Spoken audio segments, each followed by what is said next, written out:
How do I move on? My current partner cheated and doesn't love me anymore. First and foremost, I am a 27-year-old man who is in a relationship with a 22-year-old woman. I am the mother of 2 children, one with my current partner and the other with a previous relationship. I have 2 children with my current boyfriend. So far, I've had the impression that I've completely wrecked my life and messed it up beyond repair.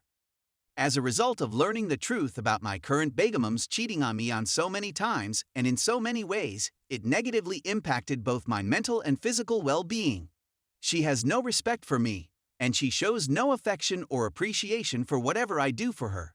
She just hires me because she needs the protection I give. Despite knowing all of this, I am unable to go. Just thinking about it makes me feel sick, despite the fact that I know I need to. My ex-girlfriend thinks that I'm not a true male, and that I act in a womanly manner when I try to communicate my pain and agony. Her energy is depleted just by the unpleasant look she receives. I abandoned my family in order to be with her, and now I'm unable to return to my previous life. If I moved away, I'd have to pay rent somewhere, but I'm too lazy and depressed to bother. So I stay, despite the fact that it is slowly killing me. As a result, I burst into tears and addressed the situation with her family, who lives close, and she is furious with me. All of the advice I'm getting is to swallow my pride and go on, but I'm not able to do so. I am in desperate need of aid and advice since I am unable to do this task on my own. I'm too feeble, and I care too much about her. What should I do, and how should I go about doing it? Update. This time, I'll keep it brief. I've reunited with relatives and friends and am now residing at my brother's house. To cut a long tale short, my ex is now accusing me of failing to love our kid, demanding money, threatening me, and advising me not to return to the house where the rest of my belongings are. It's all about money now. Every text and phone call is about getting money for the kid, despite the fact that I have left money and purchased various items for the kid. I blocked her on practically everything and left one route open in case anything is wrong with my kid, but she uses it to make conflicts. Granted, I don't engage, no matter how terrible her words are. I'm too emotional, and she knows it, and she tries to use it against me, but that's no longer the case. Story 2. Wife's affair with cousin's husband. Wife had a 2-year relationship with her brother-in-law, her cousin's husband. Cousin and BIL have been married for 15 years and have no children of their own. The affair started when my mother-in-law took over the care of my 3 children, ages 9, 7, and 5, while I was abroad on business. To set the scenario, I should mention that my in-laws are fantastic with children and that they like being in his company. Because I was periodically away for 2-3 weeks at a time, for overseas travels, my wife claimed that it was just an emotional affair that started because she needed someone to rely on when I was away.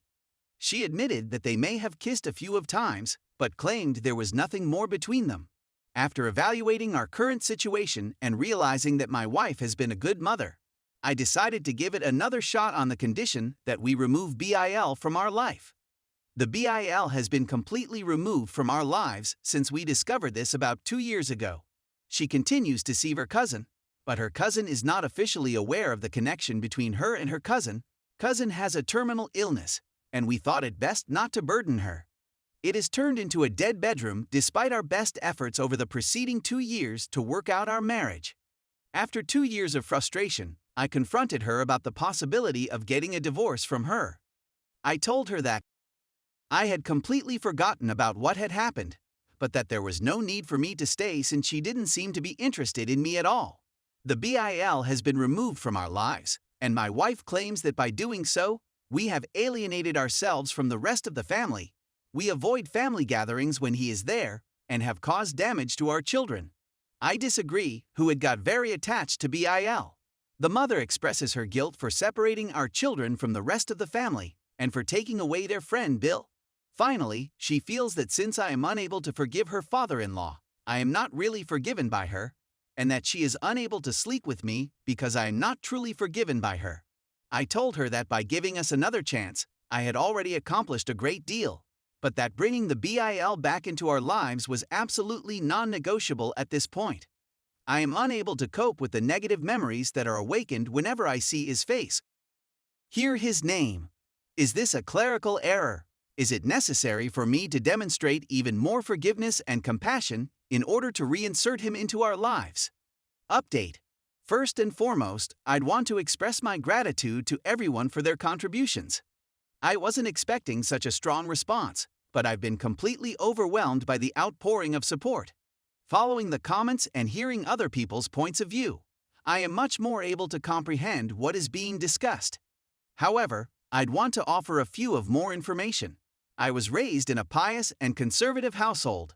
Despite growing up with little money, he became very rich at a young age, 30s. Among our many possessions are a $1 million house that we paid cash for, as well as other valuable items and beautiful autos. We go abroad with our family at least once a year, if not twice a year, for vacation. For the most of our marriage, I was consumed with providing for the family in ways that I had not been able to when I was a child. This included working very long hours and over a period of 2-3 weeks at a time when a new product launch was nearing completion. Her whole rationale for having a dead bedroom is because she doesn't feel love for me because she feels I view her as a liar, which she believes is incorrect. It took her 2 years before she finally admitted to having an affair. She had previously said that they just sipped coffee and spoke about their lives until things grew emotional and they kissed one another. Nonetheless, over the next 2 years, they opted to maintain a rigorous level of stability. During the next 2 years, I attempted to mend my relationship with her, telling her that I need full and absolute honesty in order for us to heal and go on. When I found many hotel key cards in her possession, she claimed that her father-in-law had given them to her as a Christmas present. When I looked into it more, I found a profusion of excursions to pubs, some of which were open till the wee hours of the morning. Finally, I got an anonymous email from someone claiming to be aware of the link, and they gave me with the exact same hotel names that I had seen on hotel cards throughout my investigation. She had said that she and her partner were having an emotional affair at this point in time. This was her first public acknowledgement of having a relationship with another man. After then, though, it was all downhill. It is her argument that I don't trust her because she responds to and entertains anonymous communications, and that I don't believe her when she claims there was no involved in the incident. I started seeing a therapist who advised me that, although some people are embarrassed to admit their shortcomings, if you feel she is a great person in general, you should refrain from interrogating her about specific behaviors during the affair and instead concentrate on reconciliation. As a result, she has a grudge towards me for doing further research and not just taking her word for it. To be really honest, I've given up thinking about what occurred and am just worried about the happiness of my children. Everything was built by myself, and I put forth a lot of effort to provide for my family. I offered her half of the assets in return for half of the custody of the children, and she accepted my offer. It is her contention that she will agree to a divorce provided I agree not to return to our hometown. We had made a cross-country move for my career 6 years ago. I told her that I was unable to make such a guarantee. I already stepped down at my company from the VP position to a consultant position because I needed a mental break. I told her that I would make good on my promise that we would return to our hometown, where we had met and where our marriage had begun in the first place.